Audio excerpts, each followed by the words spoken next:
44 milliards d'euros d'économie, c'est pas 44 milliards d'euros aujourd'hui qui sont injectés dans l'économie, hein, c'est 44 milliards d'euros d'économie pour essayer de rembourser aussi les intérêts de la dette. On n'est pas dans l'investissement aujourd'hui pour la France. Et Emmanuel Macron dit aujourd'hui, après avoir beaucoup dépensé, il le dit, j'assume, hein, j'assume aujourd'hui qu'après avoir beaucoup dépensé pour protéger, c'est ce que dit Emmanuel Macron, il faut économiser et travailler pour rembourser. Donc il dit aux Français, au moment du Covid, au moment de l'inflation, je vous ai fait des chèques, j'étais là pour vous. Bah, maintenant, c'est du donnant-donnant.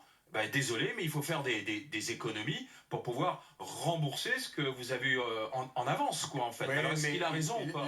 Non, parce que c'est un prestidigitateur, si vous voulez. Il fait semblant que les 3000 milliards d'euros de dette, c'est-à-dire les 1000 milliards que lui a ajoutés, et il est probablement il est d'ailleurs certainement le président de la Ve République qui a le plus creusé la dette.